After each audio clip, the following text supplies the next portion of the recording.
किनारे से सब उड़ने लगे हैं। आपकी नजरों ने समझा प्यार के काबिल मुझे, दिल की धड़कन ठहर जा।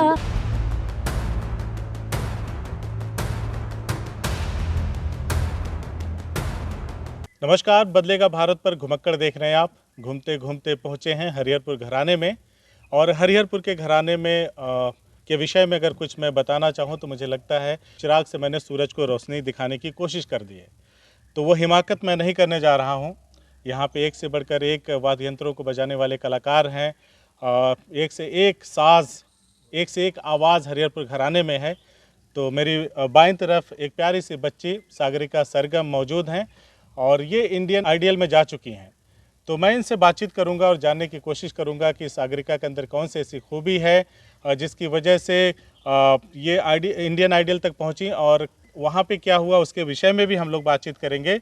और ये भी जानने की कोशिश करेंगे क्योंकि अक्सर आपने देखा होगा कि हमारी हर वीडियो में जहाँ भी हमने हरिहरपुर घराने के किसी भी कलाकार से बात की होगी तो उसके अंदर कोई ना कोई ऐसा गुण, ऐसी मतलब किसी व्यक्ति से बात किया तो भी गायक या वाद्य यंत्रों को बजाने वाला कलाकार ही मिलेगा आपको यहाँ पे। तो सागरिका के अंदर क्या खूबी है, किस तरह की उनकी गायकी है, क्योंकि हम लोग एक यहाँ पे शूट कर रहे थे हमरी अटरिया पे। फिर उसी दौरान मेलेडी टाइप का गाना था, आदर्श मिश्रा जी उसको गा रहे थे। अचानक से मेरे रश के कमर पे इस बच्चे ने गुनगुनाया तो मुझे लगा कि इसकी आवाज़ में वाकई जादू है। तो मैंने कहा कि क्यों ना सागरिका सरगम से हम कुछ और सुने हमारे दर्शकों के लिए, क्योंकि इनकी जो आवाज़ थी उसने मुझे इस हद तक प्रभावित किया कि मैं इनसे अलग से संवाद करूं, बातचीत करूं। तो सागरिका, स्वागत है आपका। Thank you. कितनी उम्र है बेटा? 14 साल। 14 साल। किस क्लास में पढ़ रही हैं? अभी मैं स्टैंडर्ड 8 में हूँ। 8 में हैं। मम्मी पापा क्या करते हैं? मेरे फादर डीएवी में म्यूज़िक टीचर हैं और मेरी मदर DAV हाउस कहाँ वाइफ के? है। ये डीएवी पटना। अच्छा, DAV पटना में म्यूज़िक टीचर हैं। मम्मी क्या करती हैं? मम्मी हाउस वाइफ है। मम्मी आपकी हाउस वाइफ हैं। तो हरिहरपुर में तो जन्म लेने वाला हर व्यक्ति या बच्चा कलाकार ही होता है, आगे चल के बड़ा होता है, कलाकार होता है। हमने देखा कि यूकेजी में पढ़ने वाला बच्चा भी गाना गा रहा है और आप गाना सीखते गाते गाते इंडियन आइडियल तक पहुंची। तो थोड़ा सा हमें अपने फैमिली बैकग्राउंड के बारे में बताइए और कब आपने सीखना शुरू किया और कैसे रही आपकी जर्नी इंडियन आइडियल तक की?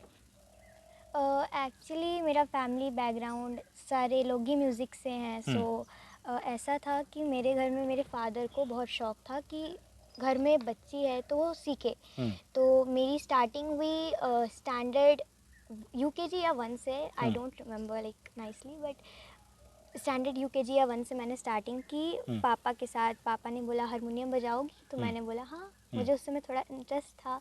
तो मैंने पापा को देखते देखते, पापा से सीखते सीखते सारे गामा, फिर उससे आगे और करते करते अभी मेरी 6-7 साल की जर्नी हो गई म्यूज़िक में। और इंडियन आइडल में तो मेरा मतलब पापा का ऐसा था सपना कि ये कुछ करे। तो मेरा था कि अच्छा इसको एक गोल बनाते हैं और फिर म्यूज़िक से जाते हैं किसी चीज़ में, देखते हैं क्या है मेरा लेवल। तो मैंने ट्राई किया और उसमें सक्सेसफुल रही। मेरा फर्स्ट राउंड तक हो गया। होपफुली थोड़ा होप था कि हो जाए सेकंड राउंड में, बट कोई बात नहीं, आई विल ट्राई। क्या गाया था आपने वहाँ पे? मैंने वहाँ श्रेया घोषाल का एक गाना गाया था, श्रृंगार को रहने दो। सुना दें। आकाश पे बादल उमड़ रही हैं, देखा क्या गूंजी नदी किनारे से सब उड़ने लगे हैं, देखा क्या बेकार जला कर रखा है श्रृंगार दिया, बेकार जला कर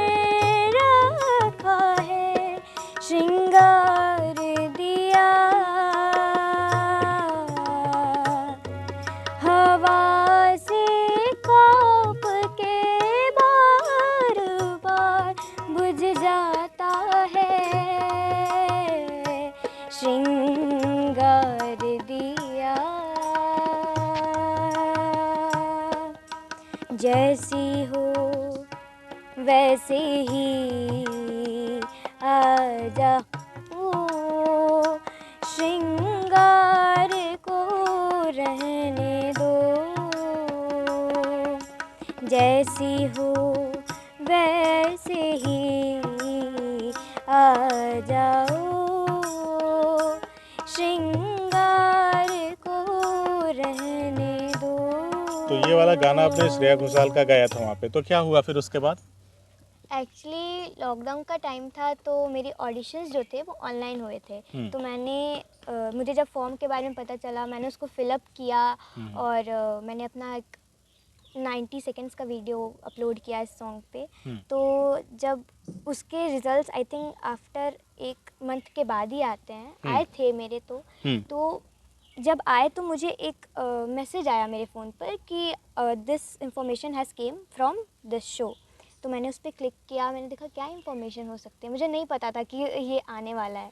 तो वो मैंने जब क्लिक किया तो उस पर लिख कर आया, congratulation you have been selected for the show Indian Idol for the first round. तो आप कहाँ गई थी उस शो में भाग लेने के लिए? मैं कहीं गई नहीं थी, ऑनलाइन था, ऑनलाइन ही चल रहा था? हाँ, अच्छा। ऑनलाइन थे। उसके बाद जब मुझे वो पता चला तो यानी उसके फर्स्ट बाद- राउंड में ही आपका रिजेक्शन हो गया मोटा मोटा? नहीं, फर्स्ट राउंड में तो हो गया था। अच्छा, सेकंड second राउंड में round मुझे में। वीडियो मांगा गया वापस, मतलब अच्छा। फर्स्ट सेकंड राउंड ऐसा चल रहा था, जो टॉप 15 में हो गए उनको लेके जाया जाएगा। अच्छा। तो मुझे सेकंड वीडियो मांगा गया तो मैंने सेकंड वीडियो डाला, बट अनफॉर्चुनेटली सेकंड वीडियो में नहीं हो पाया, यानी सेकंड राउंड में जाते जाते रिजेक्शन हो गया, एक तरह से कह लीजिए। इस रिजेक्शन की बड़ी अजीब कहानी है।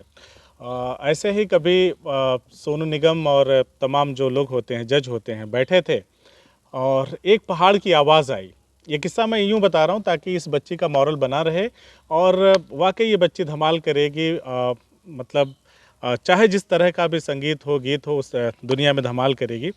तो पहाड़ की एक आवाज़ आती है जिसको रिजेक्ट कर दिया जाता है। सोनू निगम कहते कि मैं इम्प्रेस नहीं हुआ, ऐसे मुंडी हिला के। हो सकता है इम्प्रेस ना हुए हों, इसका मतलब ये थोड़ा ही है कि उस व्यक्ति में या उस बच्ची में प्रतिभा नहीं है।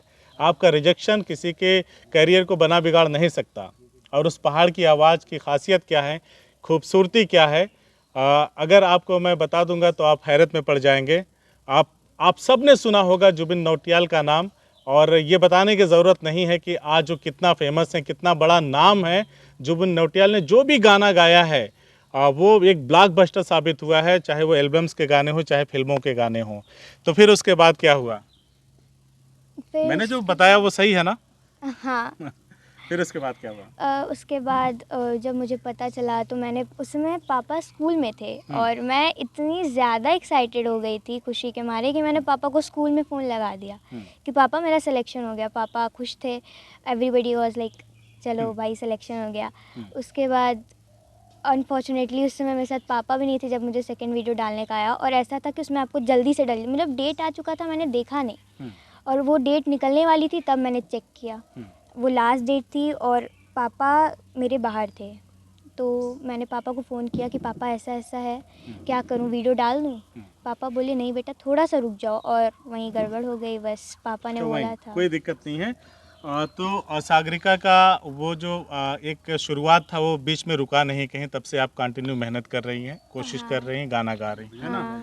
अच्छा, मुझे एक चीज़ बताइए कि मैंने सुना है आपके फादर से जब मेरी बात हुई तो उन्होंने कहा कि आप कथक वगैरह भी बढ़िया, मतलब भरतनाट्यम या क्या कथक वगैरह जितनी भी डांस की विधाएं होती हैं सबके अलग अलग फॉर्मेट हैं, नाम है।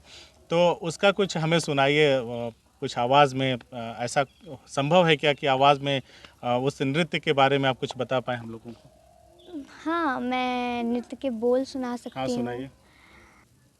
ता थई तत थई आ थई तत थई थई ये थई ये थई थई थई तत ता तत ता तत ता तत ता आ ता थई तत थई आ थई तत थई थई ये थई थई थई तत ता तत ता तत ता तत ता आ ता थई तत थई आ थई तत थई थई ये थई थई तत ता तत ता तत ता तत ता।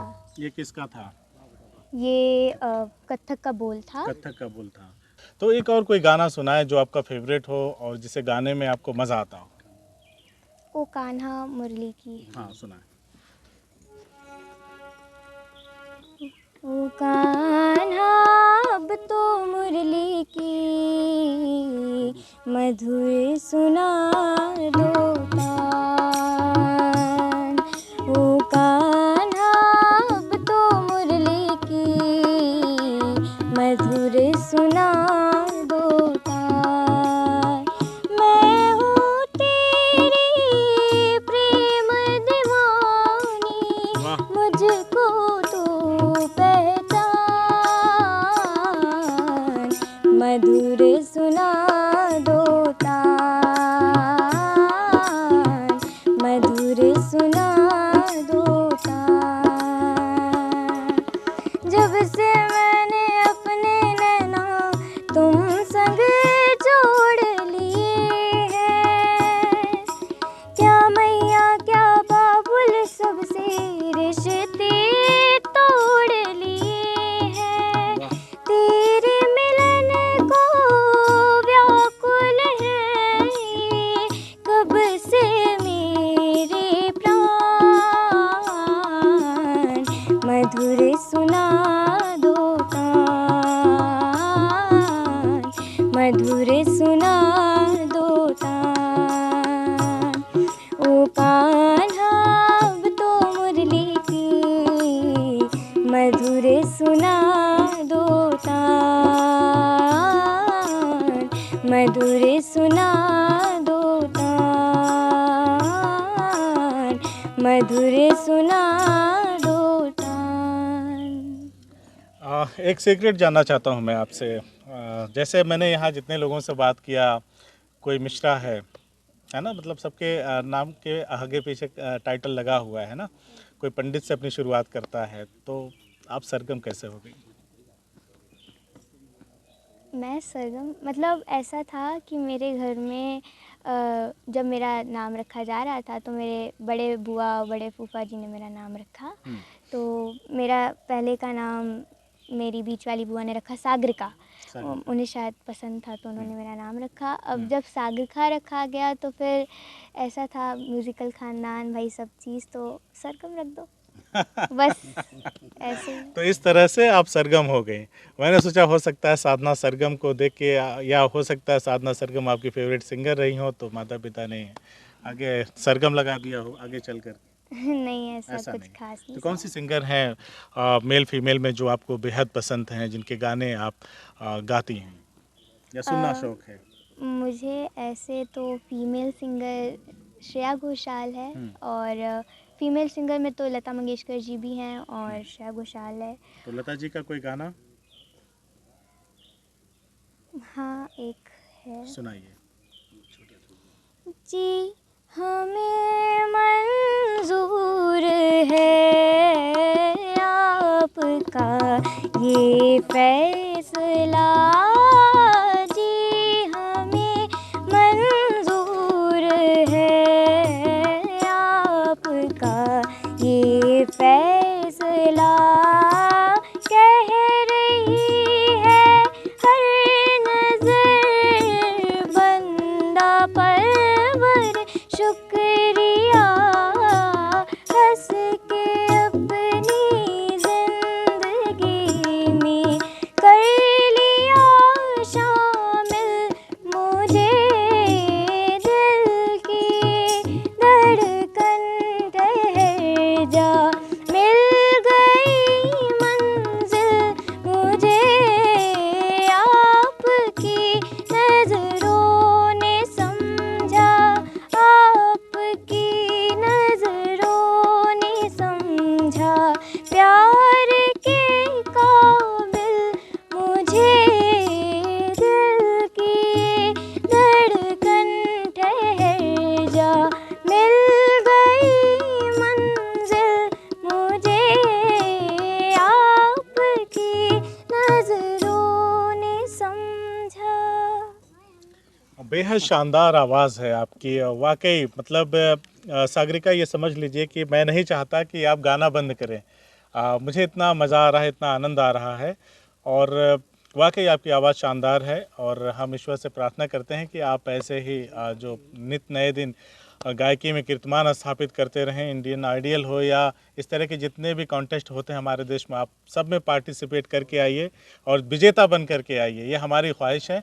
अच्छा, मुझे ये बताइए कि जैसे इसके लिए आपको रियाज़ भी करना पड़ता होगा, सीखना भी पड़ता होगा, तो कहाँ से आप सीखती हैं, कौन सिखाता है, आपका गुरु कौन है? मेरे गुरु मेरे फादर ही हैं। अच्छा, पिताजी ही हैं। अच्छा, तो कितना घंटा सीखती हैं आप?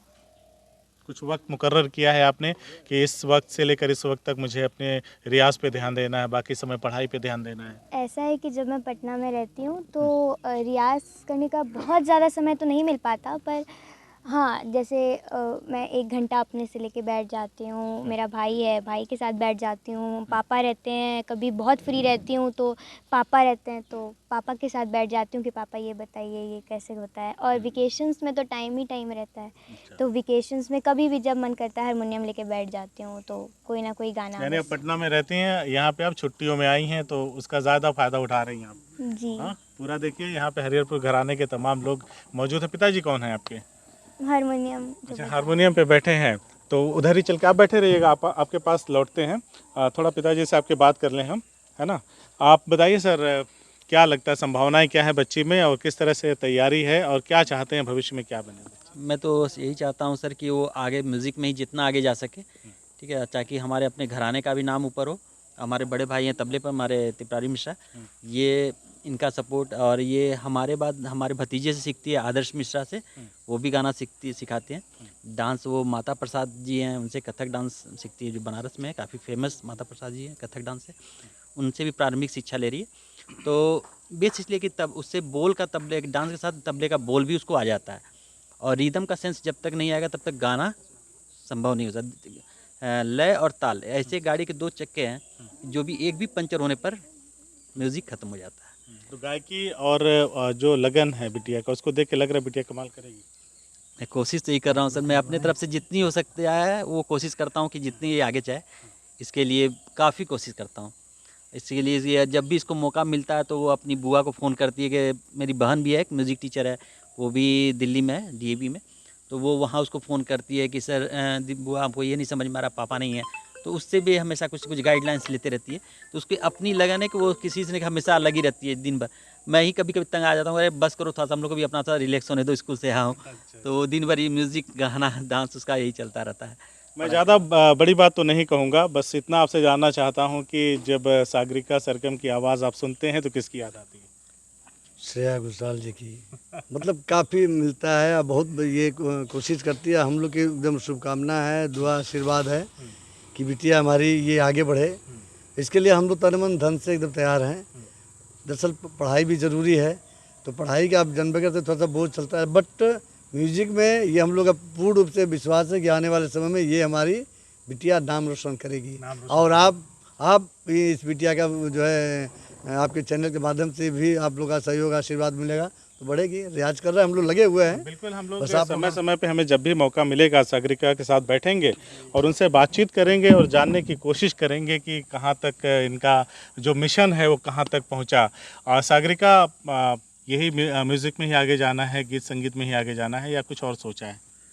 क्योंकि आपने पढ़ाई की भी इम्पोर्टेंस बताई, हमारी लाइफ में बिल्कुल है, लेकिन मुझे लगता है कि जो कलाकार होता है वो सिर्फ मतलब जिसके अंदर इस तरह के एलिमेंट्स इसलिए कि ये सबके अंदर ये तत्व नहीं पाए जाते, सबके अंदर ये गुण नहीं पाए जाते, तो जिसके अंदर ये हो तो मुझे नहीं लगता उसको किसी और तरफ देखना चाहिए। एक्चुअली एजुकेशन तो मोस्ट इम्पॉर्टेंट जी है, बिल्कुल, बिना मैंने बताया, एजुकेशन आप के तो बिल्कुल आप कहीं नहीं जा सकते हो।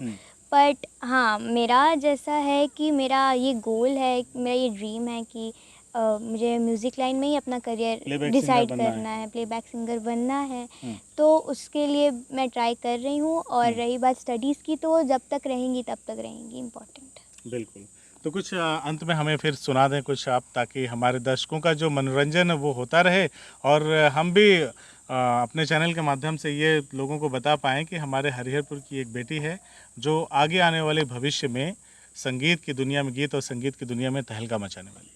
अच्छा, ये गायकों का मैं एक तरीका देखता हूँ, जब भी उनसे कुछ गाने के लिए कहा जाए तो दाएं बाएं जरूर, जिधर म्यूजिशियन बैठे रहते हैं उधर जरूर देखते हैं कि स्केल उसके लेना है, क्या करना है वो। हाँ म्यूजिक में हाँ जैसे जो भी सिंगर है हाँ वो कुछ भी हो जाए, लेकिन वो इशारा क्यों होता है? म्यूजिशियन की तरफ देखता जरूर। म्यूजिशियन इसलिए कि उसको स्केल चाहिए, विदाउट स्केल नहीं होगा। हाँ। और स्केल होता है, फिर जो गुरु जी होते हैं वो इशारे में उनको प्रणाम हो गया अंदर से। तो ये सब बहुत बातें होती नहीं हैं। नहीं, म्यूजिक बिल्कुल क्षेत्र बिल्कुल, मैं ये देखता हूँ। तो हालांकि इतने करीब से पहली बार देखा तो मैंने पूछ लिया। सुनाए। जय गणेश जय गणेश जय गणेश देवा, जय गणेश जय गणेश जय गणेश देवा। माता जकी पार्वती पिता महादेवा, माता जकी पार्वती पिता महादेवा। तुम पार्वती के लाल गजानन देवो देवा, तुम पार्वती के लाल गजानन देवो देवा। जय गणेश जय गणेश जय गणेश देवा, जय गणेश जय गणेश जय गणेश देवा। माता जकी पार्वती पिता महादेवा, माता जकी पार्वती पिता महादेवा। तुम पार्वती के लाल गजानन देवो देवा, तुम पार्वती के लाल गजानन देवो देवा। जय गणेश जय गणेश जय गणेश देवा। एक दंत दयावंत चार भुजाधारी, चार भुजाधारी। एक दंत दयावंत चार भुजाधारी, चार भुजाधारी। माथे पे तिलक सोहे मूस की सवारी, मूस की सवारी। पान चढ़े फूल चढ़े और चढ़े मेवा, पान चढ़े फूल चढ़े और चढ़े मेवा। जय गणेश जय गणेश जय गणेश देवा, जय गणेश जय गणेश जय गणेश देवा। माता जकी पार्वती पिता महादेवा, माता जकी पार्वती पिता महादेवा। तुम पार्वती के लाल गजानन देवो देवा, तुम पार्वती के लाल गजानन देवो देवा, तुम पार्वती के लाल गजानन देवो देवा, तुम पार्वती के लाल गजानन देवो देवा। अद्भुत, शानदार, जानदार। तो देखा आपने, हम बात कर रहे थे सागरिका सरगम से, जो हरिहरपुर घराने की एक ऐसी होनहार बेटी है जो आगे आने वाले भविष्य में गीत संगीत की दुनिया में, प्लेबैक सिंगिंग की दुनिया में तहलका मचाने वाली है। निसंदेह इसमें कोई शक नहीं है। जिस तरह से इनकी गायकी है वो अद्भुत है। और आपने भी सुना, आपको कैसा लगा हमारे कमेंट बॉक्स में ज़रूर लिख करके हमें बताइएगा, ताकि सागरिका जैसे कलाकार जो हरिहरपुर घराने में मौजूद हैं, इनकी आवाज़ हम आप लोगों तक पहुंचा पाएँ, या जहां कहीं भी ऐसे कलाकार हों वहां तक हम पहुंच करके उनकी आवाज़ को, उनकी बात को आप तक पहुंचा पाएँ। और हमारी शुभकामनाएं सागरिका के साथ हैं कि वो ऐसे ही गाती रहें, आगे बढ़ती रहें, रियाज़ करती रहें और अपनी ज़िंदगी में जो उन्होंने लक्ष्य निर्धारित किए हैं उसको वो हासिल कर सकें। हमसे बातचीत करने के लिए सागरिका बहुत बहुत शुक्रिया आपका। धन्यवाद।